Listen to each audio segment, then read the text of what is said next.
We stay hot with another winning day, now on a 9-2 run. Let's talk some more baseball.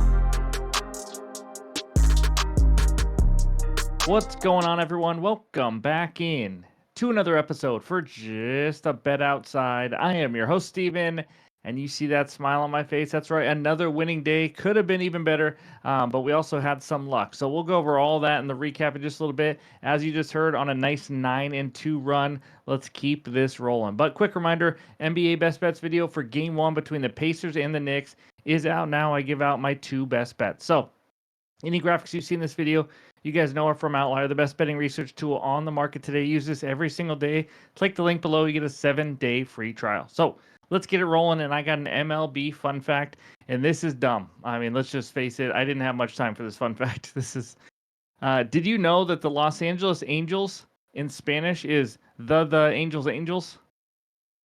So like, that's a fact. In this video, we're going to recap yesterday again, a 3-2 day hitting the 1-unit play.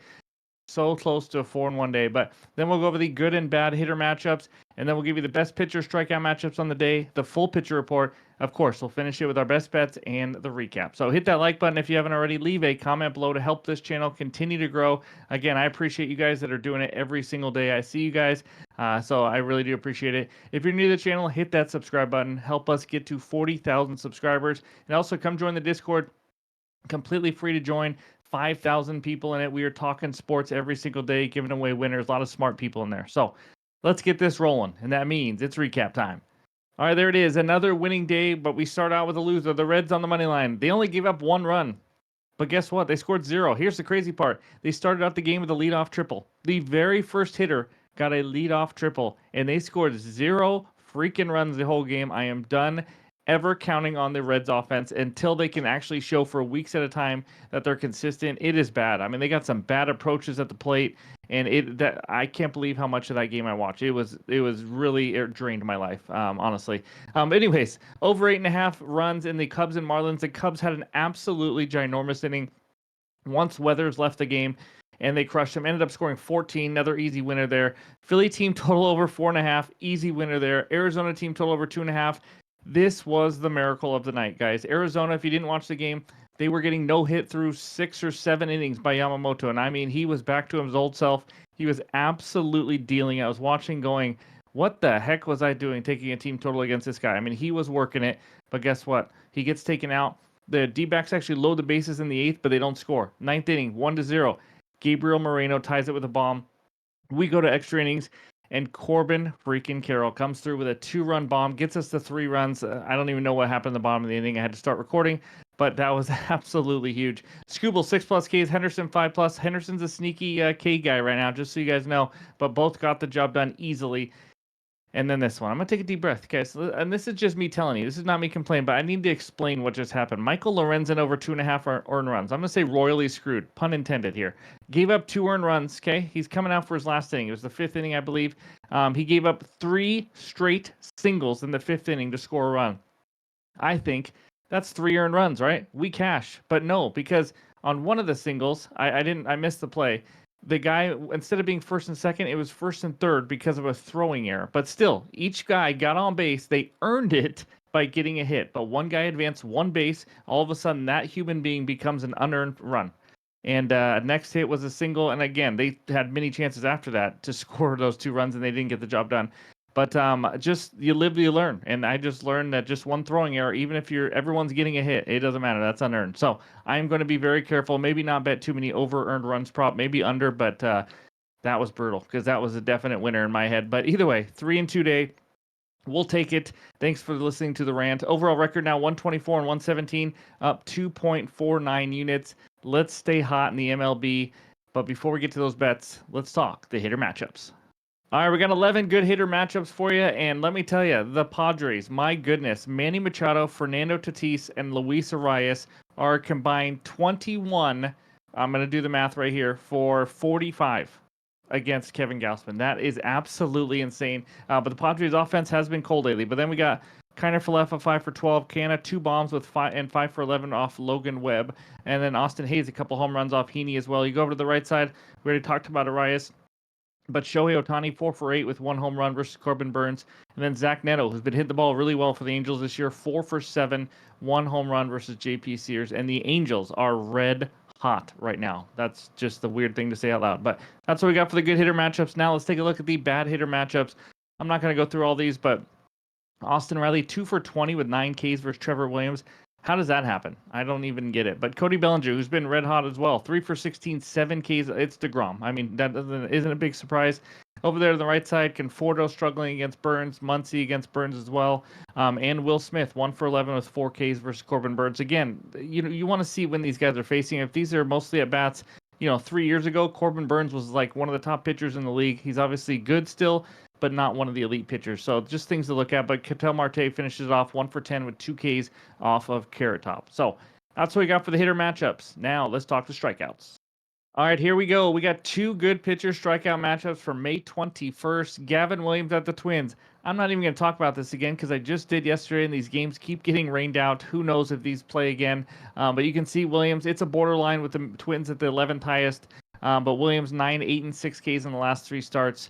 So you can look at all that info. I don't need to go over it again. You guys probably don't want to hear it again. But the second one, Hunter Brown at the Rays. Holy smokes. Rays, 3rd highest K percentage versus righties in the last 3 weeks, 25.3%. Hunter Brown, 67 Ks in 56.2 innings. This man has exactly 9 strikeouts in 5 straight starts. He is an absolute monster. He is just an absolute stud.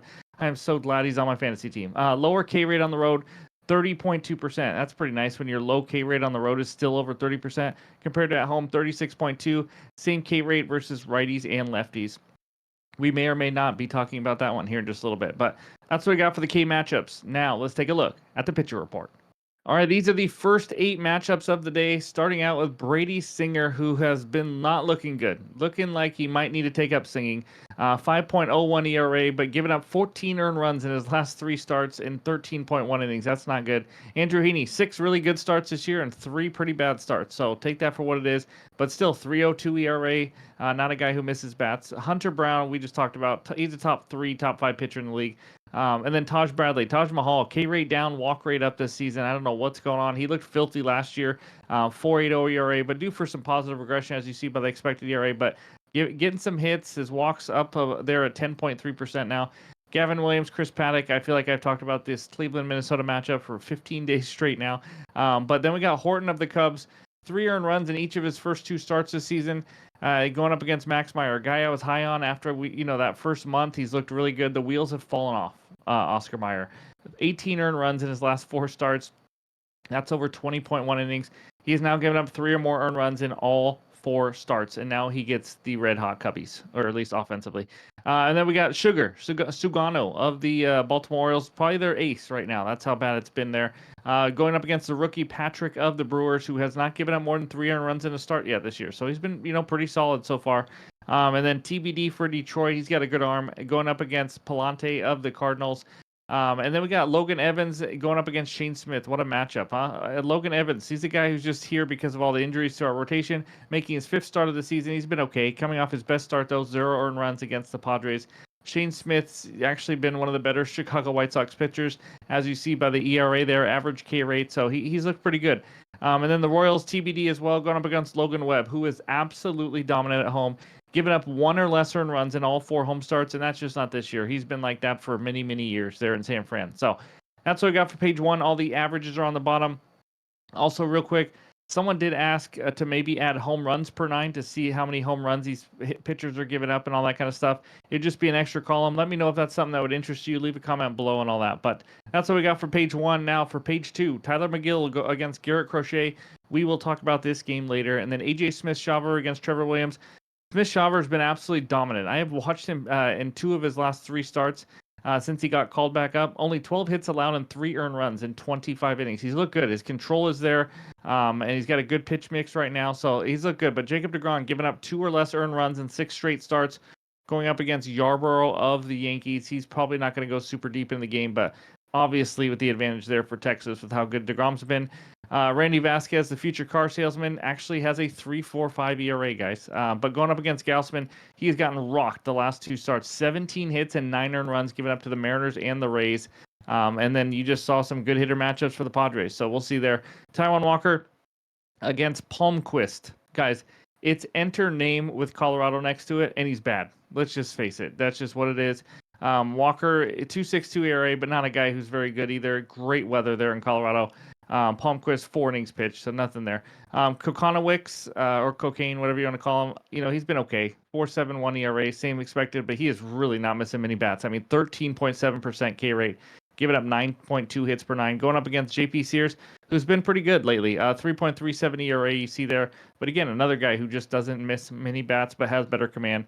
And then we end it with Corbin Burns against Carrot Top. Corbin Burns due for some negative regression. You see a 2.5 ERA, but a 4.5 expected ERA. A decent whip, but his K rate's right around average. Again, this was the guy who was in the high 20% or mid to high 20% for K rate. But he struggled with his command, so it kind of comes down to that. But he's coming off back-to-back shutouts, which is 13 straight scoreless innings. So now he gets to face the LA Dodgers. And then Dustin May, been a little bit disappointing. I thought he'd miss more bats this year and be kind of that stud, but he's just kind of been okay, giving up some hits and all that. So anyways, that's what I got for the entire pitcher report and all the research help. And now it is finally time for the best bets. All right, this first one takes us out to George Steinbrenner Field, where the Rays host the Houston Astros. Astros on the money line, -135. Rays on the money line, +114, with a total of 8.5 runs. I gave this out early on X and Discord because I was worried the line might move, and I'm sure it will. It's a 1-unit play, but it's juicy. I'm going to warn you. I don't usually do a lot of juicy plays. Hunter Brown over 6.5 Ks, -140 on DraftKings and ESPN bet. Again, a 1-unit play for me here. You saw the details in the pitcher K matchups. This man has 9 freaking Ks in 5 straight starts. He has some of the best swing and miss stuff on the planet. And his numbers on Baseball Savant, when you look at his profile, it's insane. 92nd percentile for K rate, 82nd percentile in chase rate, 70th percentile in whiff rate. He's over the 6.5 line in 7 of 9 starts. And now he gets a great matchup here. And by the way, some of those 9 Ks, it's not like he was facing all top tier K teams. Some of them were below average and tough matchups. But now this is the opposite of a tough matchup. The Rays, 3rd highest K percentage versus righties last 3 weeks. Like I mentioned earlier, the last 5 righties versus Rays, keep in mind these last 5 righties do not have the K rate like Hunter Brown. He is one of the elites. Cal Quantrill has a horrendous K rate, 6 Ks. That's like 100 for everybody else. Sandy Alcantara, 3 Ks. He's not a strikeout guy. He's not missing any bats whatsoever, and he didn't go deep in that game. Max Meyer, 7 Ks. He's been struggling lately, but still, in his last start against them, he still had 7 Ks. Kevin Gausman, 6 Ks. Chris Bassett-Hound, 6 Ks. We're talking 4 of the last 5 righties have 6+ Ks. I know I need 7, but Brown is a much better strikeout pitcher than all 5. The only worry is this is really good hitting conditions, wind blowing out and all that. But again, you got to hit the ball first. I really do think Hunter Brown is just an absolute beast. To get a 6.5 line for a guy that's had 5 straight games, that's pretty crazy when you have a top 3 strikeout matchup as well.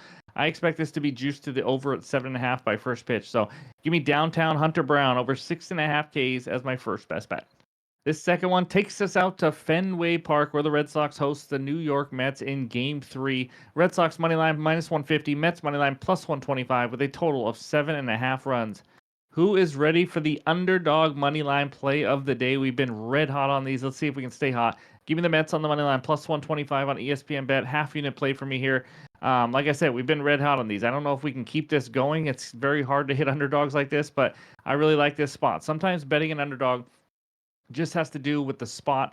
Again, there's gonna be some things with the matchup and everything that you like as well, but here's the spot here. It is tough to sweep a team. It absolutely is. The Red Sox have won the first 2 games of the series already. The Red Sox have only swept 1 team all season. That's how hard it is. That was the Cardinals in early April. Now, there's other things I like to this game as well. Starting pitcher matchup, Tyler McGill, Garrett Crochet. Obviously, Crochet is a stud, but let's talk McGill first. I almost went it with his over 5.5 Ks here as my best bet, but I changed it to Mets money line. But McGill's swing and miss stuff has been good this year. A solid 3.26 expected ERA, 3.56 xFIP as well, 29% K rate. I mean, he has been missing bats. It comes down to his command. He has 10 walks in his last 3 starts, coming off his worst start of the year, lasting 2.2 innings and 5 walks to the Yankees. Again, we're going to go for a bounce back. I don't think he's going to do that again. McGill has been excellent versus lefties. 182 average and a teeny tiny 232 slugging. He has only given up 2 extra base hits in the 92 lefties that he has faced. Again, when you're talking Red Sox, that's 3 of their best hitters: Devers, Duran, Wilyer Abreu. So this is going to be a nice matchup for him as well. I like a bounce back. Now, Crochet. We know he's a stud, but you know what? He's been hittable. He's done well limiting runs, but he hasn't looked really sharp in his last three starts. He's giving up a hit per inning. I mean, 18 hits in 19 innings. He's left 100% of his runners on base in two of the last three starts. We talked about this with Senga before. It can't last forever. There will be some runs. Still, solid expected ERA, solid xFIP. We get that. He does struggle a little bit more at home. 2.5 ERA home, still good, but a 1.5 ERA on the road. Also at home, a 2.29 average and 3.49 slugging. On the road, 175 average against and 225 slugging. So home is the time when you do want to fade him if you do. But here's another reason why I love this one. The Red Sox bullpen is absolutely wiped out. And it's because Walker Buehler got ejected early, which really hurt this bullpen. But let's talk about it. They put everything they had into winning this series on Tuesday, and they did it. They got the job done.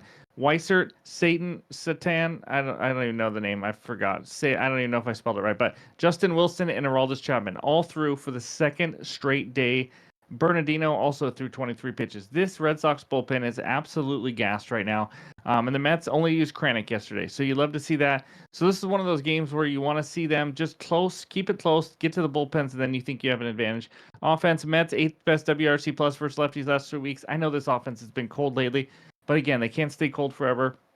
They got good hitters up and down that lineup. So I think this is going to be a good little bounce back spot. And then the Red Sox, 15th WRC plus last 3 weeks versus righties. Not as good of an offense at home as well. They've been better on the road. So overall, like I mentioned, keep the game close. Give me 2-2 after the starters are out, and I feel really good about this bet, especially plus money because of the bullpen situation in Boston. And again, it's very hard to sweep a team. Doesn't mean they can't do it, but plus 125 for the Mets. That when we get to the end of the year, we're probably going to say, yeah, the Mets are definitely better than the Red Sox. So I like this one, and a nice little buy low spot for them. Give me the Mets on the money line as my second best bet. This third one takes us back out to Miami, where the Marlins host the Chicago Cubbies. Cubs on the money line minus 132, Marlins money line plus 112 with a total of 8.5 runs. We are running this ish back. Give me the over 8.5 runs at minus 118 on FanDuel for a half unit. It's a little, a little bit more than the standard juice at minus 110. But if you can only get 9 runs, still like it here. But like I said, we're running it back. I think we're like 3-1 on overs now in Miami. First 2 games of this series had 15 runs and 15 runs. It did help that 14 of those 15 yesterday were by the Cubs, that's for sure. But they are very capable of big innings, as we've seen all season long. So we talked a little bit about this yesterday. I'll mention it real quick. These are the 2 best over teams in the major leagues right now, the Marlins and the Cubs. The over in Miami is hit at a 60% clip this season, and they hit at a 71% clip in Miami last season, which was the number 1 in the league. So this is just a place where you see a lot of overs in general. Starting pitcher matchup, Cade Horton, Max Meyer. Cade Horton, he'll be good for 4, maybe 5 innings. He's thrown a total of 9 innings in the major leagues. I mean, again, he's nothing special. He's always capable of getting blown up. He's given up 3 earned runs in each of his 2 starts he's made so far against the White Sox and the Mets. This will be not an easy. I mean, this will be one of those easier tests, obviously. But again, he gave up 3 earned runs to the White Sox. Any runs we can get from the Marlins is just a bonus. But nothing special at all here from Cade Horton from what we've seen so far. And then Oscar Meyer. Maybe he finds his form again, but my goodness, it has just been ugly, like we've talked about. 18 earned runs in the last 20.1 innings. That is no bueno. And those were against weaker offenses, too. That's for sure. He's leaving pitches over the middle. He's walking more guys. His command has just not been there. He's a guy who is really, using that fastball up. He was really relying on hitting corners and things like that. It has just not been there. It's been really ugly. He's been getting hit all around or walking guys. And now he faces a top 5 offense in the league. Cubs have scored 21 runs already in the 2 games in Miami, so they are very comfortable hitting in this ballpark, that's for sure.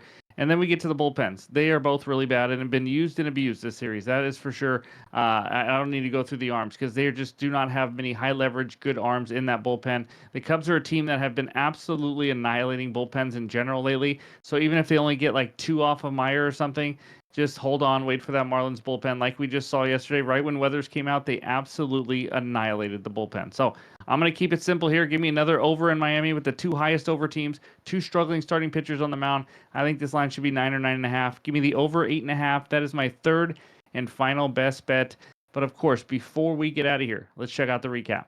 All right, there it is. The three best bets so far. Again, any added plays will be in the pinned comments below on X and on Discord. Give me downtown Hunter Brown over 6.5 Ks. It's a juicy one, but I don't think it should be 6.5 at all. Minus 140 for 1 unit. Mets on the money line, the underdog play of the day, plus 125 for a half unit, and the over 8.5 runs in the Cubs and Marlins game for a half unit as well. There will be more plays coming in the morning, so be sure to stay tuned. But again, thank you guys for watching as always and supporting us all baseball season long.